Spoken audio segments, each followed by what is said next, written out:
Oh.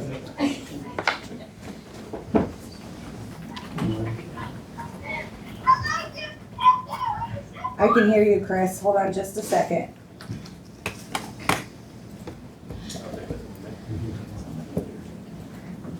I don't know how we're gonna amplify that because it's my speaker's in there. Can you hear? Chris, can you hear us? We can hear him. It's a matter of us hearing him. Oh, that's gonna be a problem. See, he can hear us, but We're gonna have to, we got a room full of folks we can't hear. yeah, we got a room full of people. We're trying to see how we can hear you best. Yes, I can hear you guys. Okay, we can hear you too. But, Could he call in on speakerphone? we can barely hear you with this many people in the room. Is there any way you could call in on the phone too?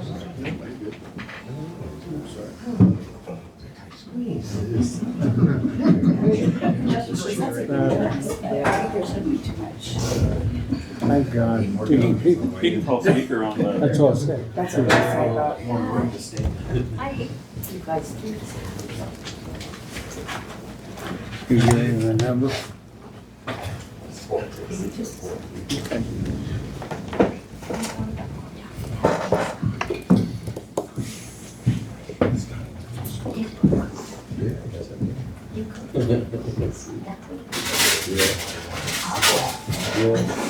I'll sit next to you, sir. Sure. I took a shower this morning, I promise.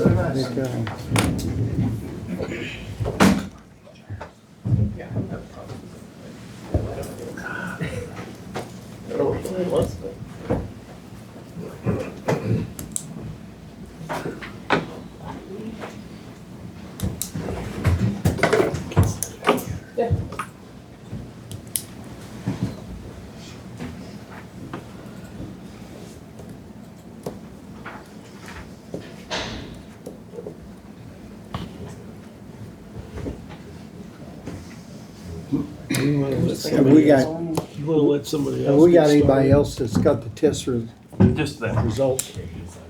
just that, just, Yeah. Schaefer. Text him, call him, stuff. If you- Oh, you have his number. I don't have that.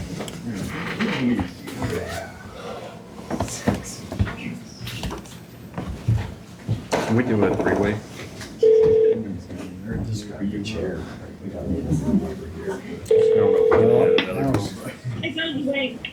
This is Chris. Hey Chris, it's Mark.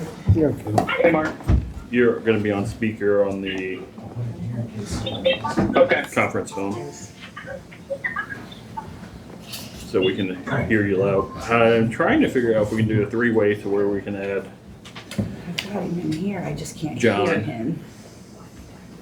So John can hear us, but we can't hear him. I gotcha. I can call John on my cell phone and put him on speaker. I can put it on mine too. I got a couple phones. We're good. John, I'm calling you on my cell phone. Did you hear us? Yeah, I've got you I now. can hear you calling yourself. Yeah, can you hear me now on the speaker? Yep. Can you mute your microphone on your computer?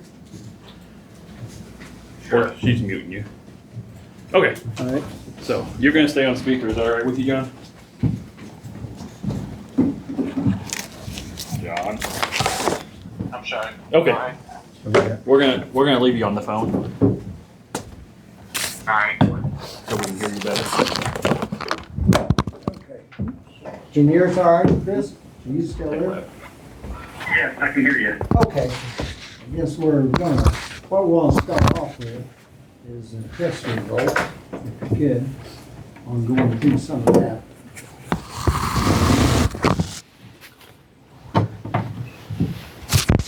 And is there any I don't know if that's particular- important, but it just fell off. And you just have Microphone. the lead. I'd say that's important. Yeah. Yes.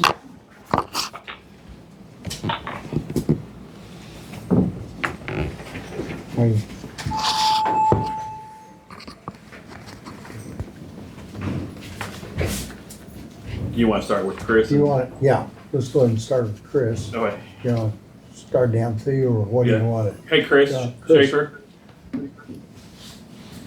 Yeah. All right.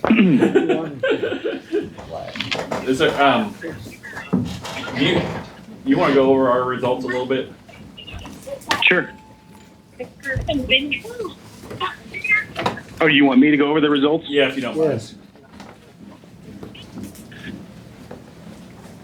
Okay, well, I don't have the report in front of me.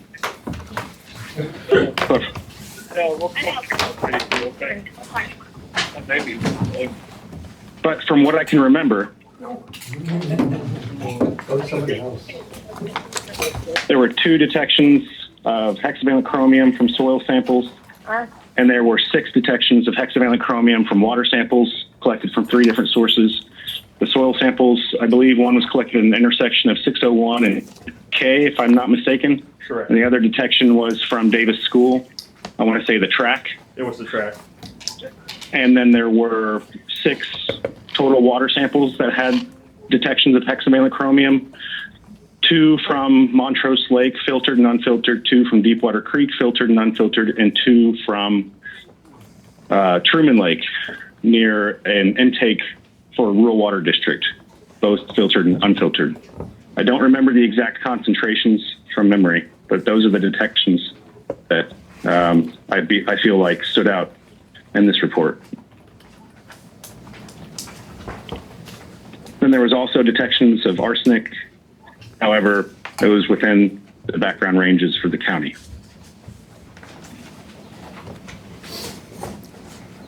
And I feel like there was a couple other metals that were detected. However, I think those were also within background concentrations or underneath the maximum found in the county, maximum concentrations found in the county. So I feel like we thought that those might also be naturally occurring. However, there was no background sampling that was done with this assessment to establish background. We went off of published USGS values for Henry County, Missouri. That makes sense. Okay. So the biggest thing that stood out to you was the water, and then the school, and I'm sorry, I couldn't hear you. the biggest thing that stood out on your test results were the water and then Yes. the hex code Yes. at the school, and it was Highway P and 350 Road was the second location of the soil.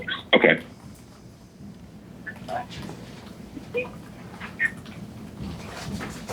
If I remember right, that intersection was close to the entrance to the repository. Correct. Okay. And when we were there, I think that's the area that they water down the road to keep dust control down as well. Correct. Or at the end of that area, That was the end of the- if memory serves. Yeah. Okay. Yeah.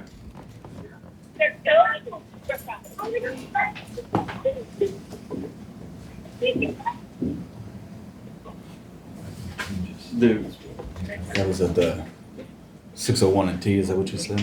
350 and P. As far as DNR EPA, y'all have a copy of our test results? Tech lab, yes. Yes. Yes. Okay. That's one he's talking about. Yeah, and Tech Labs is on the phone. Yeah. John, do you want to add John? anything?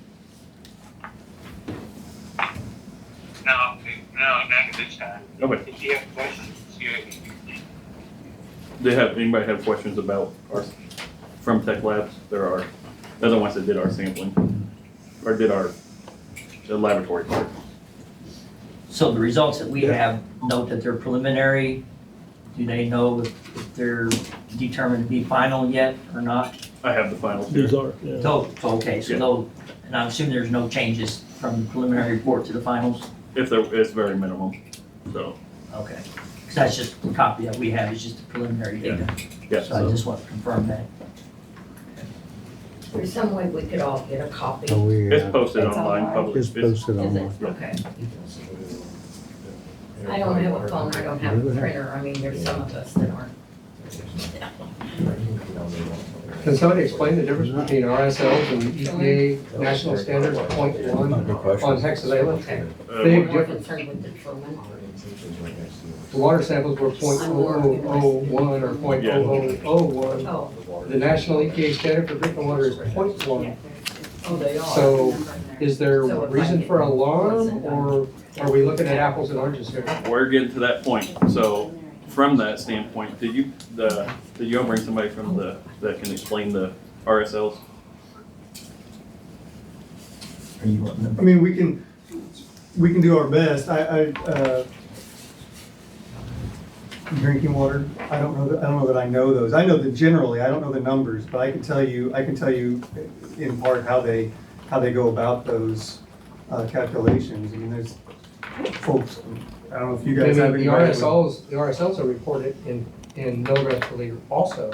And the EPA standard, based on what I saw in the report, I looked at it like 6 times. Mhm. The results are way below EPA standards. Mhm. So do we have reason for alarm here, or no? It seems like we do, and maybe we don't. So, Dan? so, Ben. so,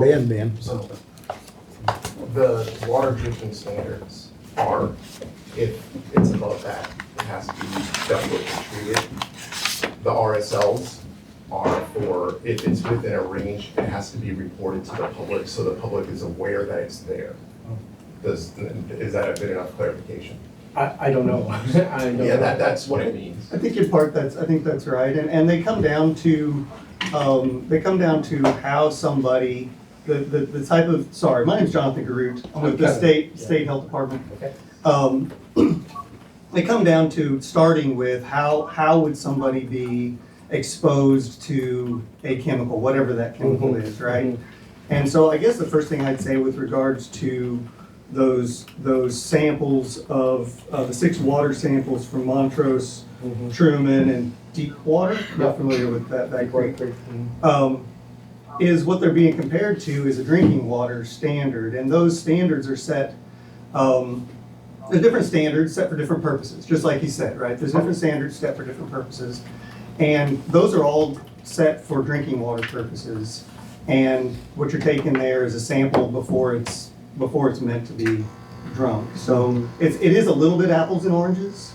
So even if you were above one of those, that's not what's coming out of anybody's tap water or anything like that.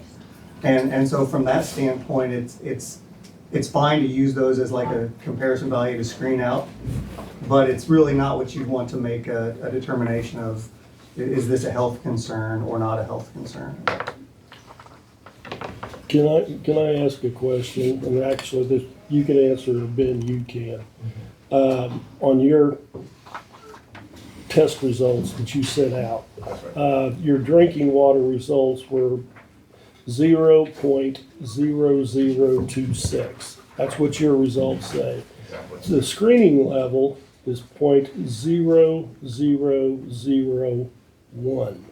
Right, so that's screening level is to bring awareness that it's in the water, and when they do the CCR for the year from the DNR, and when they do all that stuff is reported on the CCR.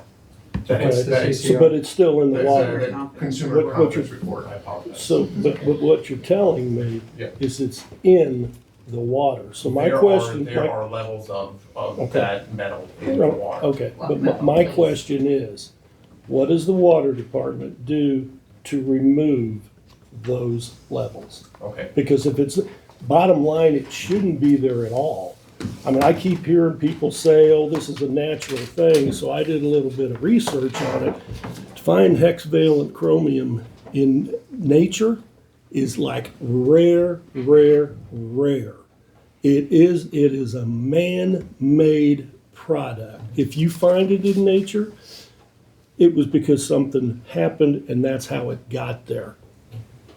So my question back to the same thing, if it's in there, how are you getting it out?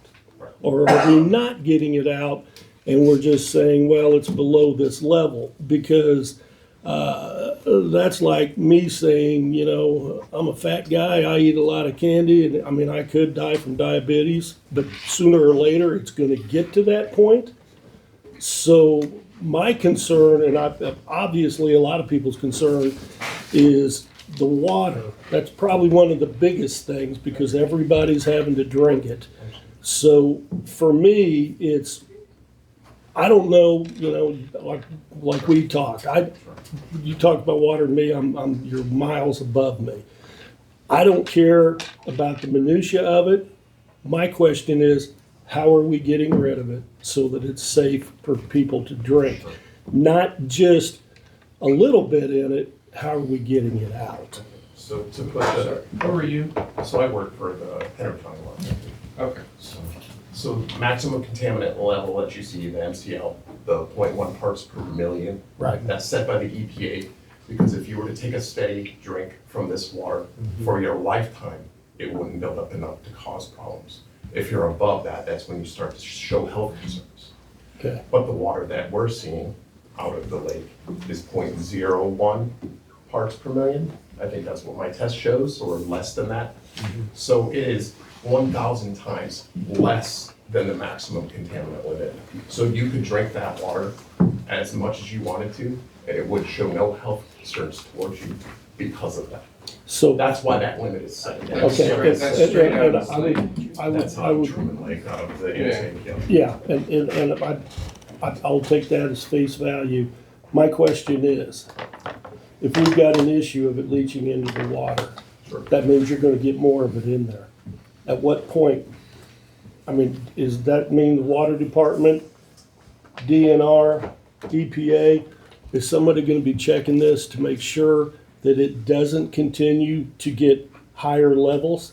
How's that work? So if you go and you look at the historical of the consumer confidence report, when the DNR does their test on the annual, that is that's the metals that they're testing for, the heavy metals. There hasn't been a raised limit for the last 10 years. It's been the same level in the water for 10 years. But we So- haven't been distributing fly ash for the last 10 years the way we are right now. But the power plant was there running for all those years. So. Right, that's- and you were dealing with the fly ash that one power plant was making. You're not dealing with Hawthorne. I don't know whether Lacine's coming here or not. You've got a large amount of fly ash coming in here daily, not just a couple of trucks. We're talking truck after truck after truck. So it just seems, like I said, I'm not a water guy or any of that, what you guys do, but it sure does seem like common sense. The more I put something someplace and we know that it's leaching out. So if you look at the results from the intake, from the raw water to when it goes through the plant, we actually remove half of it already. So, half of it gets removed naturally from our removal process. Okay. Now, if you guys, the county comes down later on and says, somebody gives us an order to remove all of it out of the water, it's gonna be a process. Right, I mean, right. that's- What is that process, if you don't mind? we would have to do some engineering and all that kind of stuff to see what is the best media to remove it. Don't you have to do reverse osmosis to get rid of it? That doesn't actually So work reverse 100%. osmosis removes a lot of things, but activated carbon could It be doesn't. something that could be used Yeah. to do it. We would have to, we'd have to do a little bit more research on how to fully remove it, but is it cost effective? I'm not saying that money is more important than health. I think health is the most paramount thing. But the levels that it's at right now, I drink the water every day. I drink the water and I know that it's safe. I know that it's safe because I've been trained for many years on this, and I don't think that there's a concern when it comes to the levels that are coming into the plant and going out of the plant. Okay. How long have you been testing for heavy metals? It's tested every year. Every year, ever since the. What is that water treatment under? plant. What's that? What is that listed under? So if you have a question, you can come down to the Henry County Water Company. The CCR is posted on the wall. It's on the website. I'll print you out one. I'll walk you through it. I'll explain anything that anybody wants to. I would give everybody in this room personal time if they want to come down and I can educate you on what I know. I've been doing it for about 25 years now. And I'm very educated on dealing with pollution. When I was at Eielson Air Force Base, we had PFCs in the water, and PFCs are 4 parts per trillion. it gives you cancer at 4 parts per trillion. So we had to remove that from the water completely to non-detect. So I have a lot of experience on this kind of thing. And if I was concerned, you guys should be concerned, but I'm telling you that from what I can see from the Henry County water standpoint, the water is safe to drink. How about Truman Water District? From the tests that I saw from there, Same water. it's the Yeah. same results. The They levels filter are the different. same. What's They that? filter it different. But the levels of hexavalent chromium in the water are the same. It's all the same across the board. Is it more dangerous for children? So the levels that they're in there, it's not any different from a child to an adult. The levels that they can take in are the same. That's the maximum contaminant limits set for that. It's actually probably set more for the kids than it is for the adults. If it's okay, why do they not want you to eat catfish out of the lake? If you're testing water and it's okay, why are you not supposed to eat fish out of the I lake? can't speak to That's that. not hexavalent chromium. What is that? Yeah, I can't speak. That advisory was set on for PCBs. My name's Jeff Wenzel with Department of That's Health and set for Senior what? Services. You have to say what the initials are. Sure. Polychlorinated biphenyls. Yeah. It's a historic chemical. They were banned in the 80s. They're cancer causing. They're So that's in the lake. yeah. It's They're a- fat. It's a, Is it in the mud that the catfish are in? It's in the mud. It's fat loving, so it likes those fish that are long lived that have a lot of fatty tissue. So you're really large, older catfish. And the advisory is to not consume. You're still, like we were talking about with the water, there's a certain amount that you consume and be fine. It's just you don't want to eat it a There's lot every posters day. up that says not to eat it. The state advisory is for limited consumption, not to not consume. Well, And that's not just for this area, that includes all parts of the state, including like the Missouri River. It's the same as, if you eat a bunch of seafood, there's mercury in your seafood. well, I think You know, we're so mostly it's- all concerned about what is coming out of that plant and how far that goes to be poisonous to us. If it's not in the water, but yet it's on the Davis school grounds.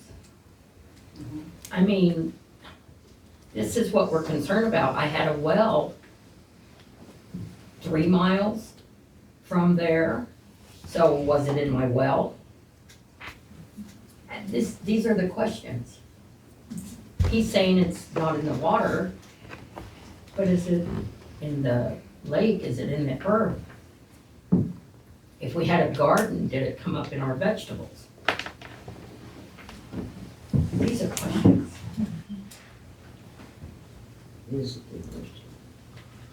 From the You DNR guys- standpoint. Oh, go ahead. No, I was just gonna see if you guys want to comment on any of that. Or anything altogether. Well, Because y'all have test results too. so we, were present and we collected split samples during that March 10th, 11th sampling bit. Now, we collected split samples with all the samples, but we only analyzed just a few of them. In regards to the one water sample, that was identified as Deepwater Creek, where it was reported in the Sunbelt report as 0.0010 milligrams per liter. Our lab came with non-detect. And that's not our state laboratory. We contracted out to your friend laboratory for these sample results, so that's not our laboratory, that's not our hands on these samples. It's collecting them and sending it to a different lab. They came back with non-detect on that. Who was the lab? Your friend, Your friend? yeah, out of Indiana. Yeah, yep. Yeah. Whatever. And so some of these, and some of these other results we're seeing, we're seeing different results in the same samples we collected. And I did not have time to put a table together to compare, like, our results. I know Evergy has results. We did not have time yet to put, the same sample, what each analysis was, but across the board, we were looking at sample results. And of course, we have just a small number. I think we analyzed just a total of 5 out of all those that were collected. But overall, our sample results were lower compared to what we saw in the tech lab, the Sunbelt results. Now, what does that mean? I can't tell you for sure. I know it was a different method that was run in analyzing, particularly into the hexachromium. The other metals that were reported that we're seeing, and I think the gentleman from Sunbelt mentioned it's generally in your background levels, you know. So just back speaking to about hexachrome, our results were generally lower from the results that we received, and even like the one at the school, like the downspout where you had a little bit of hit, there's some question like, you know, what is the source of that? And I know we have some large shingle piles in the state of Missouri we're trying to address with. If we collected a water sample downstream for those, we will see metals. That comes from your shingles. So I'm kind of curious. But not hexachrome. What's that? But not hexachrome. The shingles don't have hexachrome. Yeah, they may have the other metals. Yeah. I'll agree with you, but not the Yeah, and I don't know if we hexachrome. ever analyzed for hexachrome, you know, for these shingle piles I'm talking about, but generally speaking, and like I said, that's just a small sample. What we analyze, our results appear to be lower when it comes to these, and it was done by a different method. Trying to see here, not that it probably means anything to anybody, but we utilized EPA method 218.6 is what the Eurofriend laboratory used when they analyzed the metals for our samples. And that is a different method than what Tech Lab utilized. Doesn't the school have a rubber membrane roof? It's not It's a shingles. flat Well, it's still an asphalt roof though. Yeah, it's asphalt.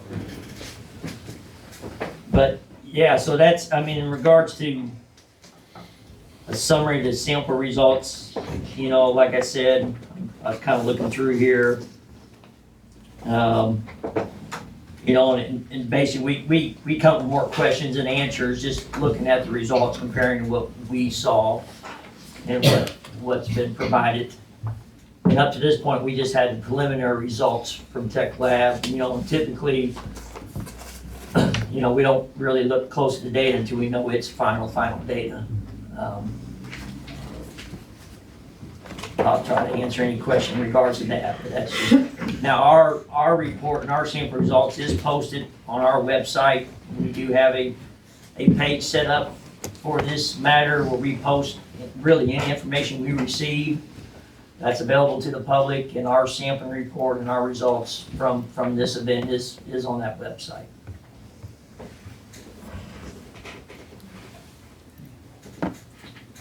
From my knowledge, right quick, non-detect, does that mean it's 0, or could it be lower than what the lab tested? Yeah, it could be lower. I mean, all labs have for most of anything you analyze for,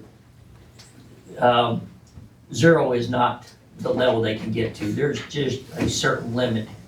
And this particular one that they non-detect, I'd have to find that back, but it was basically just below the limit that they could detect whatsoever. So it's not that it's not there, it's just they can't. Present. You'll see that with about any type of sample result. You just can't get down to 0. There will be something. This is Chris with Sunbelt. I just request that any posted analytical shows the method and also the method detection limit, so we know if there is an exceedance or if there is a gray area there where there happens to be a method detection limit that's above a target level. So we know if the detection limit's above the target level, then it may not be exactly a non-detect. It's just for that method detection limit was higher than the reporting limit or the target level. So that's all that I request. Yeah, we haven't had an opportunity yet to, you know, put a table together, work with the Department of Health from kind of across the board as far as detection limits and what the results are in comparison to values that you would compare the results to. That's something we would look at doing. So, my name is Dave Cozad. I'm with EPA. I brought some of my colleagues here. I'm the director of our Enforcement and Compliance Office for this region. We and our experts have been reviewing all these studies and reports as they've been coming in. We have people who are experts in doing these kind of studies. We have toxicologists, we have risk assessors. And they've all been involved in the review. We've been providing comments on a rolling basis to the county as we review the reports. And we posted those online for the public to see, just as DNR has been posting their stuff. To cut to the chase, to answer your question, is there cause for alarm? I think our view, based on all the data collected to date, is no. While there are things found above detection levels and sometimes above screening levels, we're not seeing anything above what we call action levels, which is the level at which EPA would think some kind of cleanup action is necessary. We don't see that kind of risk or anything close to it with the results collected to date in all these various studies. We had some concerns about the way the first study was conducted. That was the subject of the January public meeting, and particularly about the benchmarks with which the results were compared to. The most recent study that the county conducted, we don't have any concerns about how the study was conducted or how the conclusions were presented. We think it's a sound, reliable study. Maybe we could take a minute to talk about screening levels versus action levels, since that seems to be a recurring theme here. And I might lean on my colleagues here who are experts in this, but I'll take the layman's first crack at it. Screening levels are where you find a contaminant when you do a sample, and it's above the detection limits, but not necessarily above action limits. It just says, there's something here, you might want to look further to see if you have a problem. That's how we use the screening levels. They are set really low with a lot of margin of safety, so that when you have a contaminant, you know if you should go out and look for more, okay? It is not, exceeding a screening level is not an indication that you have an actionable problem, not even close. They are typically 2 orders of magnitude around lower than action levels. And I'll give you a couple examples. So for soil, for hexchromium, the screening level is 0.95 milligrams per kilogram. The action level is 70, much higher, 2 orders of magnitude. Okay? And so and all these reports that have been written so far are comparing the results primarily to screening levels, not action levels. So just be careful when you're reading them that you don't get overly alarmed because something is found above a screening level. What we want to look for is you're finding things above an action level. Okay? I said based on the data collected to date, I know we're talking about a school here and people are concerned about kids. They want to be sure that that playground is safe and that they can send their kid to school there without worrying. If the county would like, we can offer to come do a more extensive round of soil sampling at the school. EPA would pay for it, do it. You, of course, could have your consultant look at the plan. We're just offering, I don't necessarily think that's needed, but we're offering it in case you want to bootstrap the data and reassure all the parents and children that there's no problem at that school.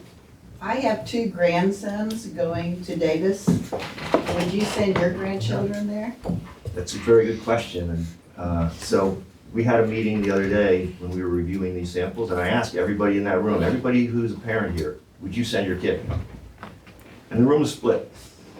Half the people, including myself, I have 7 kids, said, I'd send my kids, yeah. Based on this data, I would send my kids.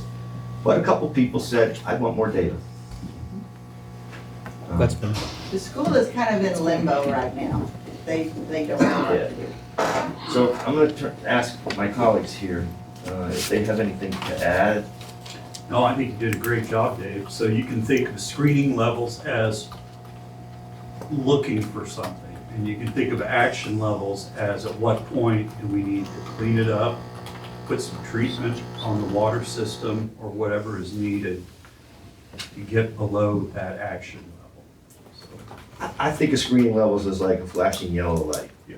And the red light's the action. And so you do more sampling, and then, which you've done here, and now I think that yellow light's off and it's a green light, because we didn't find anything above action levels. You know, if we found above action levels, the red light would have gone on, and we'd say, okay, we gotta do a lot more sampling and probably do some cleanup. But we don't see that here.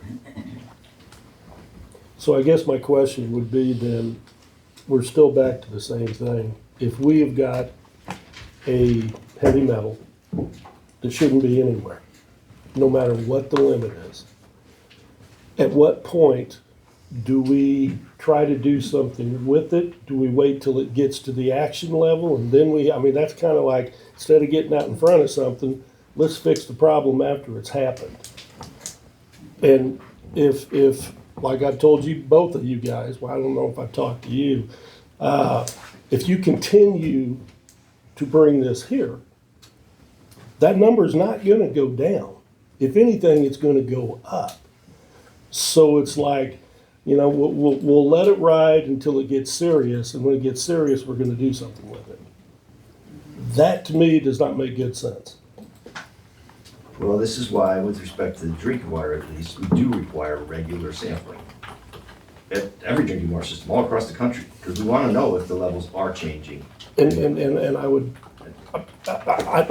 I understand where Ben's coming from, but my question then turns to you guys. When was the last time you sampled out at Montrose?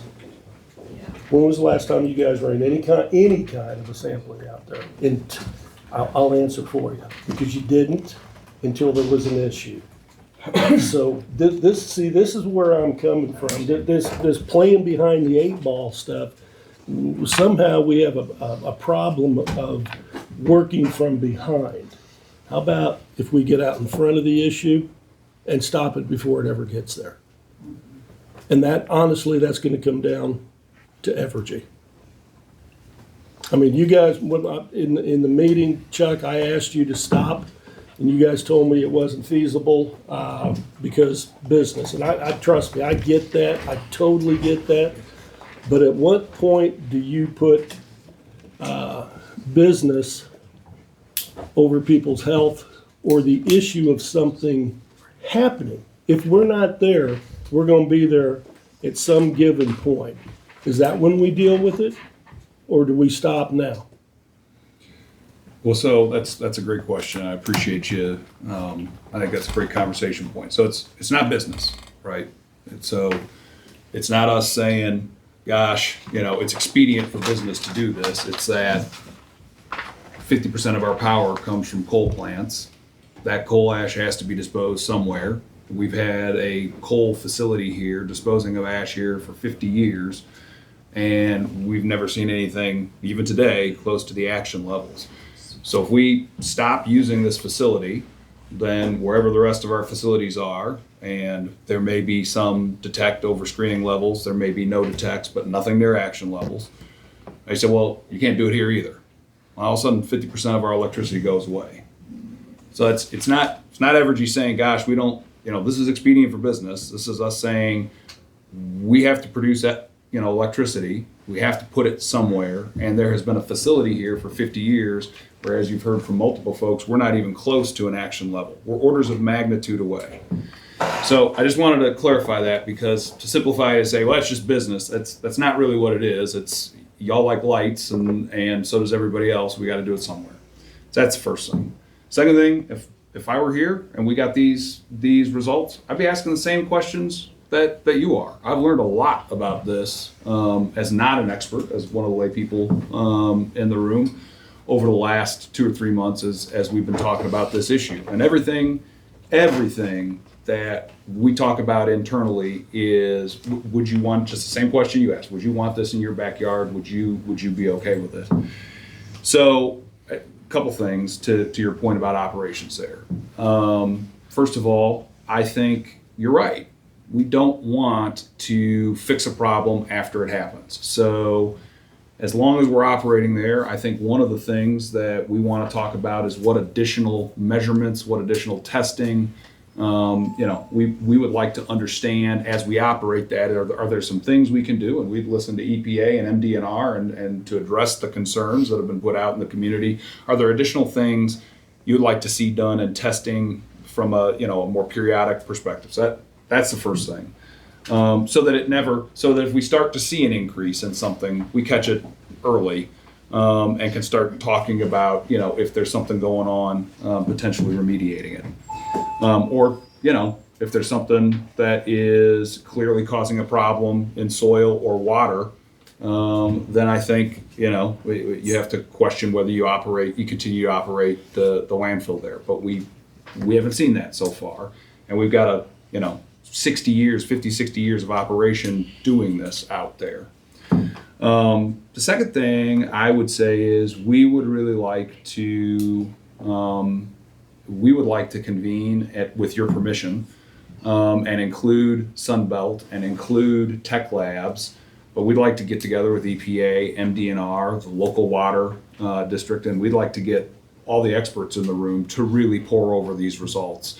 It's one thing to have them posted at different sites, right, where you can go get it and pull it. But as soon as that happens, I know what's happened internally to us, the experts like Jared here and the labs that we have, they have 15 different questions about methodology, sampling, testing, storage. I mean, you name it. There's a million and one different things. And I would really like those folks to get together to be able to say, look, we've got all the data, bring your data, we've got all the data in front of us, and have a robust conversation about, do we think is a concern here, answer the questions for each other's testing, and then decide if there's some next steps that need to come out of that. One of the things I think that is going on here is a general, and look, I know this because I got the same questions. What's the difference between a screening level, a standard, an RSL? I mean, it's pretty dense, complex stuff. But I do think if we got the organizations who have done the testing historically and the more recent testing, that there could be really good conversations about it to understand what we really do have and what else needs to be done. So that's kind of where we are. I mean, we posted our test results. Our test results are in line with Missouri Department of Natural Resources, which we had non-detects on all of that. Now that means it's below all the screening levels. That doesn't necessarily mean that it isn't detected at some level. Got the same thing for arsenic as well, but that's all consistent with background levels that we find, everywhere where we do business in Missouri. So that would be the next step that we would like to do, because we got a lot of questions, around the Sunbelt and Tech Lab results, and we'd really like to understand them better. I think that'd be a good idea. What are we doing to actually put a pin in the fly ash pile and say that's the source? How far is the contamination going?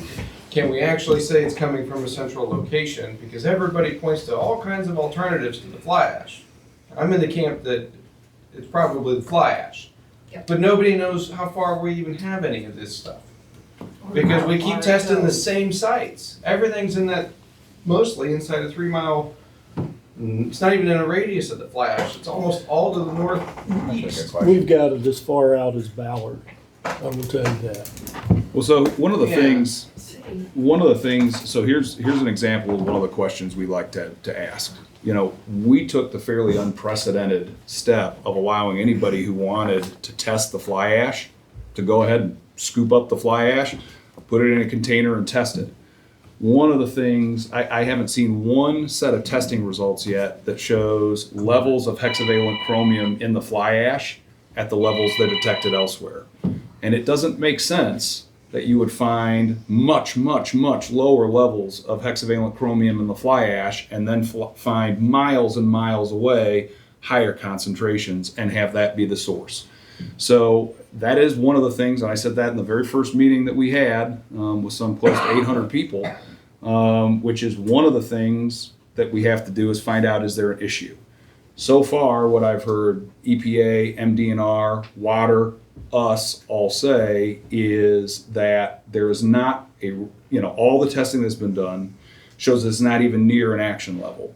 So there's no need for concern. Now, we do have Sunbelt's results, and some of Sunbelt's results, and it looks like, 6 or so of the, 25, 26 tests they did are higher level than what the rest of us found. Still nowhere near the action level, but higher level.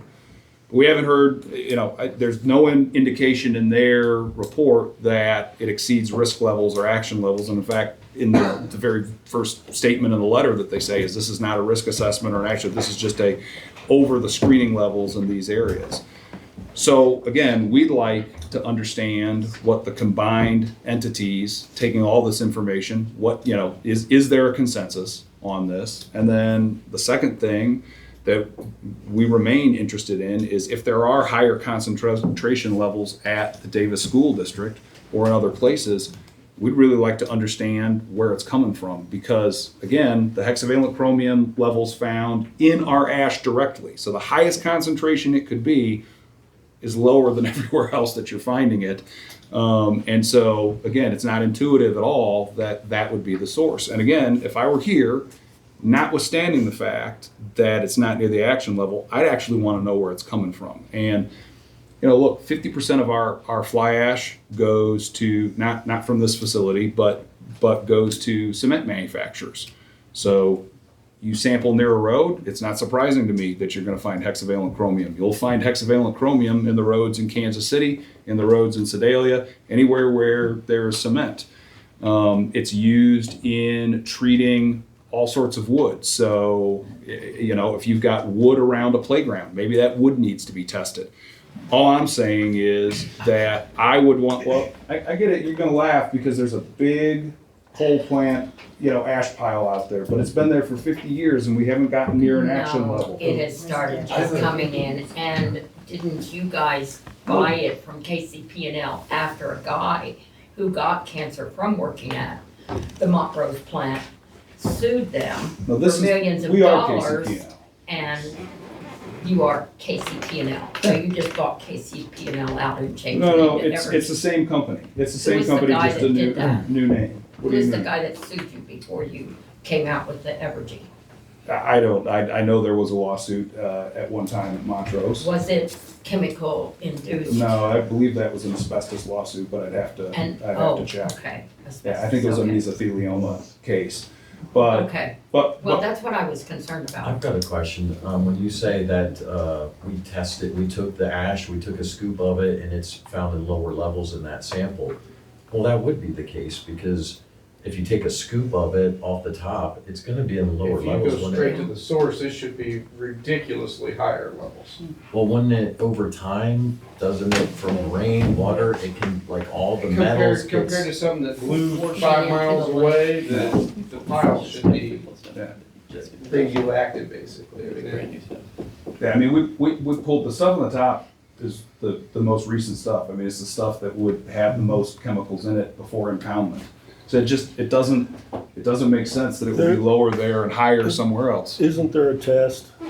I know it's probably outrageously expensive, but there is a test that you can basically backpedal. You can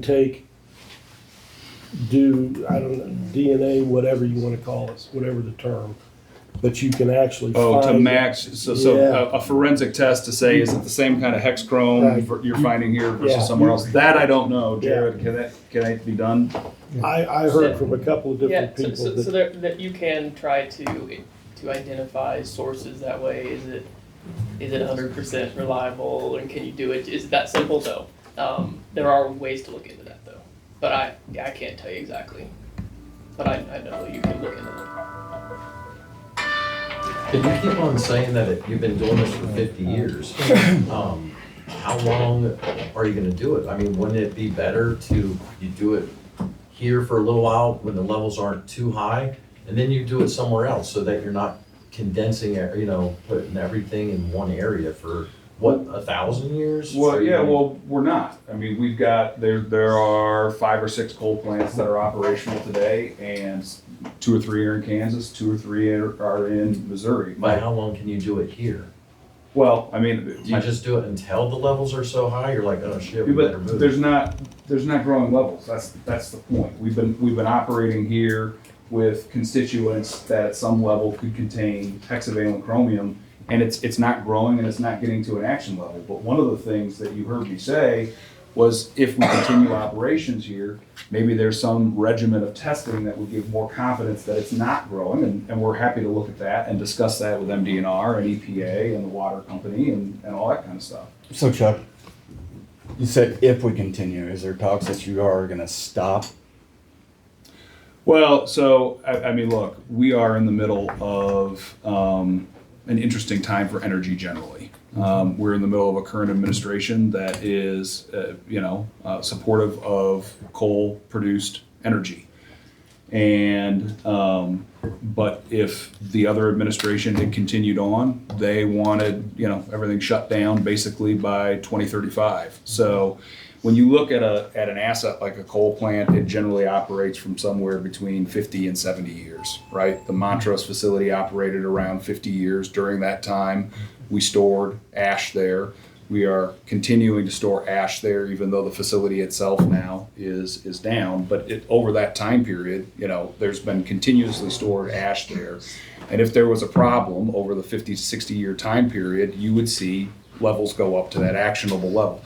Do we anticipate operating that impoundment facility there forever? No. There's a limited amount of, there's a limited size, a permit size to it.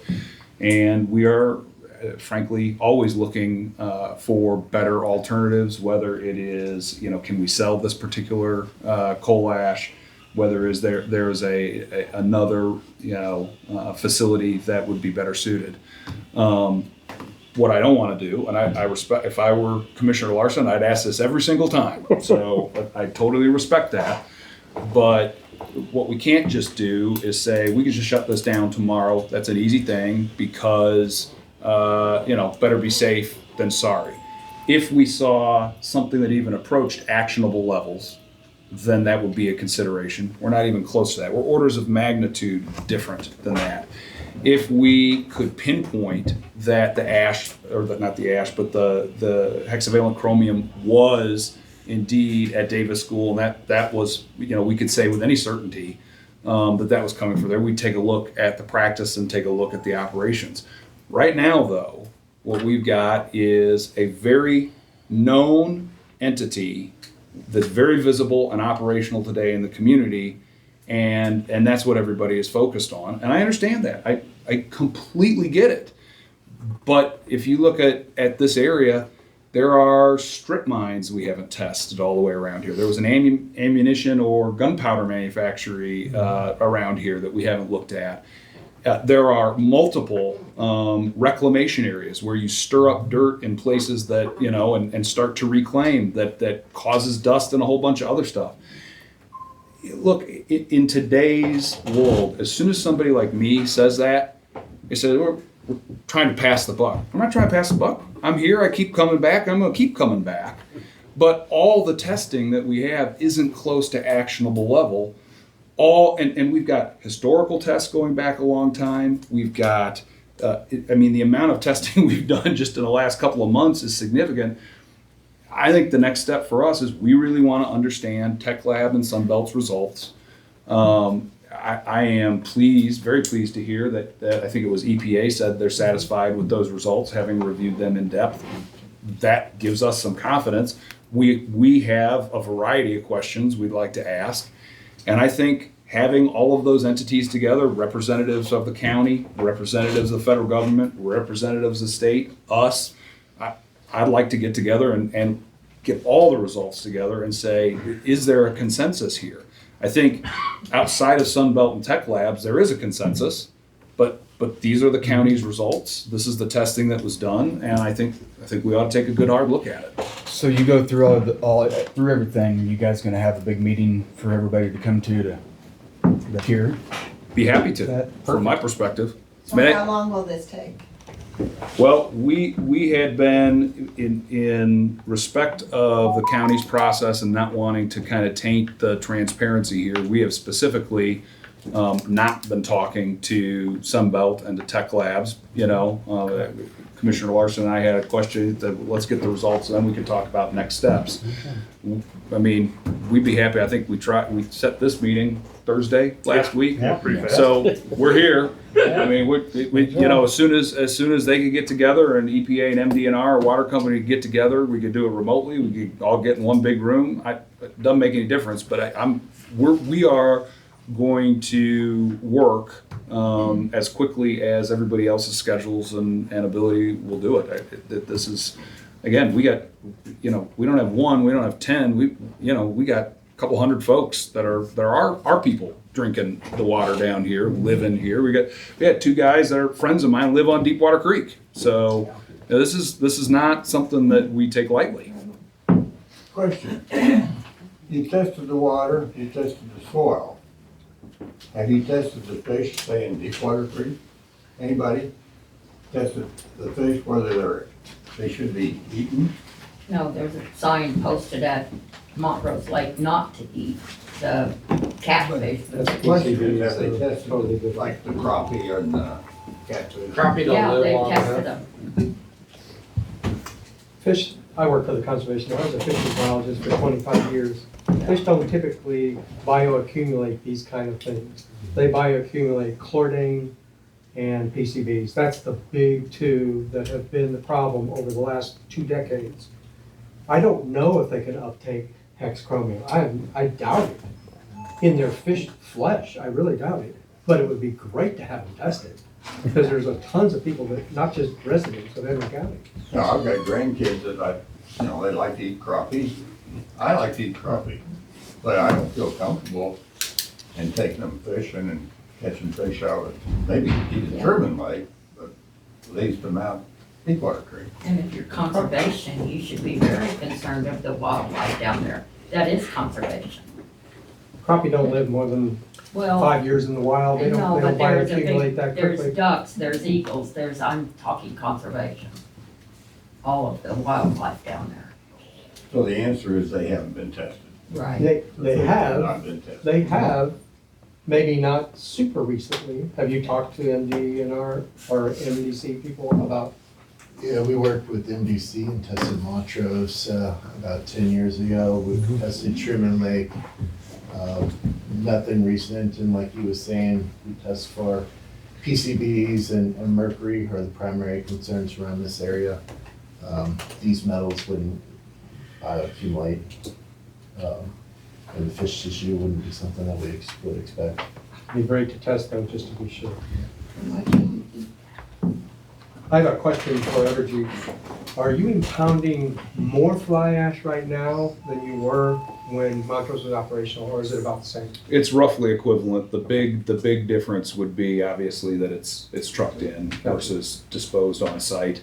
The facility that was at Montrose was a little smaller than the Hawthorne facility, but the facility there was a lot older and not as efficient, so it used more coal, things like that. So that's the primary difference, but it's roughly equivalent. Are you keeping any of that at Hawthorne, or are you shipping all of it out of Hawthorne? Does some stay there? Some has stayed there historically, and I'd have to ask if any stays there now. I thought you said in the meeting in January that they were mostly out of room. They are mostly out of room, but it's not completely out of room, and there may be some. I don't know. I don't want to say it's 100% coming, but it's the vast majority of it is being disposed of here. At the current rate, when will the Montrose plant be full? That I don't know, but I've already texted somebody because that was a question I had. So as we were talking here, I wanted to figure that out. So I'd like to make a recommendation that if you get the parties together, that it would be good to have at least one very passionate, concerned citizen involved in those meetings to consolidate the data, to bring it to us, lay people, in a way that we can really understand and feel comfortable of the safety of our lives. I mean, I've been living in the same spot. I'm like 7 miles as a crow flies from Montrose. The people in my neighborhood are concerned, and as well they should be. But if all the data can come together and we can see that there's nothing exceeding EPA action levels, maybe people can breathe a little easier. Maybe not. Maybe not. You know, it might be worse than we start thinking about. And school starts in August, can this be done before school starts? Very good question. I don't know why not. Are there more I see, testing? I can't answer that. That's Yeah, I don't Is there more know. testing that's still outstanding? not on our end. Not on our end. Except maybe No. testing the fish? I guess, Right, well, this private sector. yeah, actually, the Yeah. private sector's gonna go on for a while. Hmm. It is gonna go on for a while. You know, we're talking about the fish and we're worried about the water, but if we're worried about fly ash that floats through the air, are we worried about deer and, you know, the big game that feeds families? Have you guys, let me just, I guess, be blunt, have you guys tightened up the way that you guys are handling that when you're bringing it in? 'Cause like I told you, when we went and looked at it, you guys had covered the dirt all the way up, almost to the top. If you'd have gone there a week and a half before, it was all fly ash. And I get it, I mean, I do. But my question would be, you know, I know you were under the impression that a lot of that went out there in sealed containers. It wasn't. A lot of it was not. After our meeting that we had, you guys were running trucks at night. I mean, literally, it was nonstop. A lot of the citizens have got pictures of it and everything else. So at least, and I understand, it doesn't matter what kind of an energy source you have. There's going to be a byproduct. There's going to. And then nobody wants to deal with that byproduct of it. Doesn't matter what it is. The question is how it's handled. Because then we don't have everybody going, you know, I'm breathing this in, I'm drinking it, I'm eating it, you know, it's in my gardens, whatever. Yep. So my concern, at least until we get 100% to the bottom of this, is that you guys are doing what you need to do to ensure that this is not out floating in the air. It actually is being watered down. Yeah, I don't know if you're getting your water out of Montrose Lake to water it down, but if you are, you're watering it down contamination with contaminated water, which doesn't make a whole lot of sense. But that's your guys' deal. You know. So that's I guess the big question is that we need to ensure that it's being handled properly with a whole lot of care until we get to the complete bottom of this. You guys do what you need to do, and then we figure out what's actually going on with it. That's a very reasonable request. So let me do a couple things. One, post our original meeting back several months ago, we did stand down all the operations, and we got with the two independent contractors that do all this work for us, and we walked down the procedures with them, and then we put additional procedures in place. And I don't have a list of all those today, but I'll give you an example of one, and then I'd be happy to turn over all the additional things that we added to it, just out of abundance of caution. One of the things, for example, that happens now is every truck that comes out of the Hawthorne facility is sprayed down as it leaves. So if there's anything on it from loading the ash in, it gets washed off in a system that we put up out there before it leaves the facility. That doesn't mean it doesn't pick up dust of other kinds on the way there, but when it leaves, it doesn't have any external ash on it, things like that. And What about leaving? Well, and I'll have to check on that, but I believe there's a scrub down procedure there as well.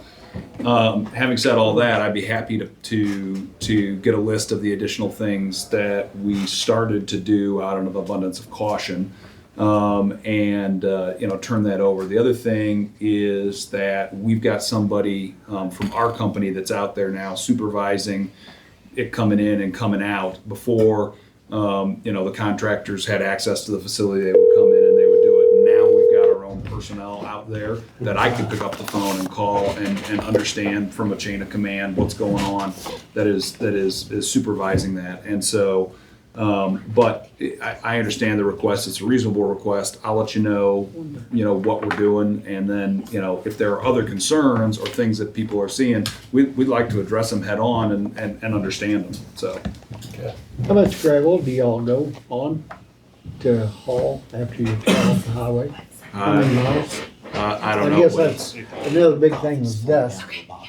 You know, when some of that kind of got mixed in with everything else. Well, there's definitely, I was wondering. there are definitely some gravel roads that we travel I'm over. just curious how many miles. I don't know, that's a good We question. could, maybe. Cause I think the dust problem is some of the big factors involved in this too. Cause you got lime dust, you got everything. Yeah, it's turning Yep. down. Huh? It's a little warm. It's getting real warm. Shaking on my nose. Thank you. Excuse me. From the people from the EPA, you said that there was some of the people who said they wouldn't want to send their kids there. Is one of those people here right now? No. And like I said, they didn't have any concerns about the data today, they just wish there was more. I think personally, you all doing the extra step, pulling the data would help make everybody more comfortable over there for the school. I think you should do it. Should we offer the school district that we need to do? Yes, probably. Isn't that right, Vicki? Pardon me? Do they need to go to hold of the school district? I'll get a hold of Karen. Okay, Yeah, get a hold of Karen. We'll make that happen. thank you. I think Somebody that'd be needs to great. check the overall county. Get outside that little tiny radius. The school's important, but we need to know a bigger area. If the contaminant is one of these other possible sources and it's as far down to that area, then we could have areas that are inactionable and nobody's looking. I got a question for Evergy. Depending upon what all's found out, once all the smart people get together, what are your all's thoughts, or would you be opposed to the county writing an ordinance? And after looking at the safety procedures you guys have put in, allowing the county to have certain safety procedures with perhaps emergency management or creating a position to have oversight? Because it does sound like, at least what everybody's saying, okay, maybe it's safe right now, but if you continue to haul, at some point, it won't be. Maybe we get lucky and it fills up before that happens, maybe not. Testing it annually, you might miss that mark. Where if you've got a county involved where they're coming out quarterly, catching it. I mean, what would your all's thoughts be on something like that? So a couple things. First, I already said, and I'll say it again, because I think it's consistent with what you're suggesting, is if the county has additional tests or things from an oversight perspective or access, we could figure out something so that, to Commissioner Larson's point, we're not missing something or an accumulation or a buildup that we don't want to fix anything after the fact. So if a yearly tests and or the other things that are done is not peace of mind for folks in the county, we'll work with you to figure out. You don't have to do an ordinance. I mean, if you want to do an ordinance, you do an ordinance, but I mean, we'll work with you on it and because we've got nothing to hide. So we're not trying to hide anything. So the answer to your question, absolutely. The only thing that I would take a little bit of issue with, and again, I'm not trying to start a fight. I'm just saying that there was coal ash that's been disposed out there for upwards of 50 years before we started doing Hawthorne. So the premise that just because you're storing something is naturally going to mean that it's going to build and build over time, and at some point there's going to be a problem, that's not necessarily true, and we haven't seen that historically. That said, this is an issue of concern for folks around here, and so we're going to be transparent. And if there are things, we'll start out by saying the additional stuff that we've put into place. If there are suggestions, we'll take a look at that. If there are places, if you got people that have pictures or other things that there's a concern, I'd like to know about them because we've got people on site there now when this is happening, and I pick up the phone. So we're we're absolutely willing to work with the county. We understand that there's concern about this facility. We understand why there's concern about the facility, and we're absolutely willing to work with the county on this. Based off what you said, that actually makes me think of one more question. Sure. How many facilities do you guys have that is solely like landfill purpose? There is no operational coal plant, it is just to dump? And out of those, how many do you have? And what's the longest operational one? I don't have the answers to all those things. We have got multiple old coal plant sites where we have that are no longer operational, where we have stored ash and impounded it. And we probably have upwards of a half dozen or so operational coal plants right now. But I'm happy to get that information, get it all compiled and give it to the county, so. EPA is happy to participate in a group to review the data. I think it's a good idea to have a citizen. I think we ought to do it soon as we possibly can. Okay. I think that same group should try to put together a proposal on what periodic sampling would be done going forward. Yes. Great idea. And we just try to get a consensus from all entities involved on what the data means has been collected to date, what more data needs to be collected going forward. And then EPA will work with the school district to do some additional sampling at the school. And all this should be done as quickly as we can. Yeah. Kevin, Sir? how would you like to be the citizen? Sure. I mean, if you want to. Because you've been You've been invaluable. Yeah, and you've got. I'd love to, yeah. Okay. I want to see apples to apples. You bet. I have to. Okay. Where you've done the testing, you already know about it. You know about the figures, and that's what you need. Somebody I'll that do it, if you want me understands. to do it. Yeah, please. Can fish be added to be tested by some department? State, Conservation. federal? Conservation Department sends those off and then reports to you all, correct? And then you all come up with the advisories, correct? I think, yeah. It's an unfunded, unmandated, so we work to test, and then DNR does routine monitoring to monitor trends in chemicals like mercury. If that hasn't been done, can that be added to the testing program with this fly ash? We can certainly approach conservation about it. I can't promise you what they're, what they'll be able to do. But even if there's not sampling done, we'll certainly sit down around the table and figure out what we think about the idea of hexavalent chromium in fish and provide a response back about, how Primarily that. for Truman Lake and Deepwater Creek Absolutely. specifically? Absolutely, yeah. Is Montrose Lake even fished anymore by anyone? I don't know how deep it is. Well, but I'm Right saying. now, maybe It's deep. not very deep. It's not very deep. No. Across. But one time you could almost wade across it. It would surprise me if there's anything No, in it's it, pretty much honestly. duck The soft and bottom stuff. solid. Yeah, it's still- there's not And much goldfish, goes I on. have River seen channel.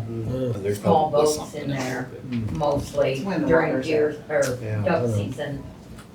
Now is the duck and stuff that are, the Collecting the samples. pelicans and all of is that are easy. still coming in, Okay. so it's still a migratory path. It Which wasn't is this year. concerning. This year it wasn't a migratory path. They turned. They were down I a saw million and pelicans some and odd I saw the ducks ducks, this I year. didn't see anything else. I got pictures of the pelicans and the ducks. But yeah, you're right, I didn't see any swans or Yeah, they, for some reason some, and turned. the duck population was low. Yeah, it was very low. Thank you. Okay. May I make one comment? Yes. We're talking about this being confined to, maybe it's been mentioned, a 3-mile radius. We had property tested with this, and it came back not good. And that's 8 miles. So this is not just that. I don't know how far Ballard is, but I had a gentleman contact me, and his numbers were like crazy high. I don't know how, like I said, I don't know how far Ballard, it's right up the border of Bates, isn't it? It's probably about 19 Yeah. miles. Yeah, that's, and then I know 8 or 9, 10 miles, Josiah's place came back high. Now, I say it's in a 3 to 5 mile radius because that's our public samples that we've been given. The law firms that are doing testing, I think they're with Tech Labs. It's not public record, so I can't get access to read it, I can't see it. Your tests, I don't know where they came from. If you send them to MU, they're not adequate tests. And a lot of people did We did not those. send them to NU. So, did yours come from the law firm? So, but you're not allowed to talk about those. That law firm puts you on a gag order. So that's why I come to the county and saying, we need to expand this and see what's happening. Because the one law firm's not testing and the other one, you're not supposed to talk about it. Doesn't help us. It doesn't inform the questions. Exactly. Because it's private. Yep. Nothing answers the question. But I go back to that same thing, are we looking at a yellow light at the intersection, or are we looking at a flashing red light, like we've got a EPA .1 problem? And we haven't got that. There's a great explanation. Yeah, that's a good explanation. Okay. Schaefer, what's your schedule looking like next week? Is it still on there? Chris, are you there? Did we lose him again? Yes, I'm here. Yeah, he's there. I'm sorry, can you repose that question? What's your schedule looking like next week? It's fairly open. You guys actually just picked the one day where I had made a commitment months ago, so even if it isn't open, I can make sure it's open. This is a pretty high priority for me. Is it possible to get this all done within a month? Let's get this done real quick. How soon would you guys be able to get We together? will get together as soon as anybody else can. How soon can you You get? can provide somebody, yeah, just pick a date. Same thing? Mark, So then, seems like you Mark, need to pick pick Next a date. Wednesday, a week from today. The 21st? Yep. Kevin, is that good with you? 21st? Uh-huh. Yes. Works for me. I would prefer it to be. You get a room? Yeah, I'll get a room. So, We can't. if possible, for anybody who can, we'd love it to be in the room. It just facilitates conversation a lot better. That's right, yeah, we won't have the commissioners. Well, we got, won't have to be. one tried to do that, that's was, I Yeah. thought some of this was today, to get all the Yeah. people testers. And I'm probably everybody gonna can be so. try to get something figured We- out, if we- it's okay, but move ahead. The commissioners don't really need to be there for any reason. I wouldn't think so. We don't need to be We at can their report meeting. out, we can report Yeah. back for. I've just Mark. seen us have I'll be there. let us know. Yeah. Say Mark will Mark be can there. be our county Kevin, you representative. can even, that'd be great. If I what? You'd let us know what will take place. You know about the test results, you know about It's all on everything. you, Kevin. Well, I would think that as Just give us group a call. convenes, that they would come up with a condensed summary of what they Yeah, found. that's what I was, because that's essentially what I thought was happening. Works for me.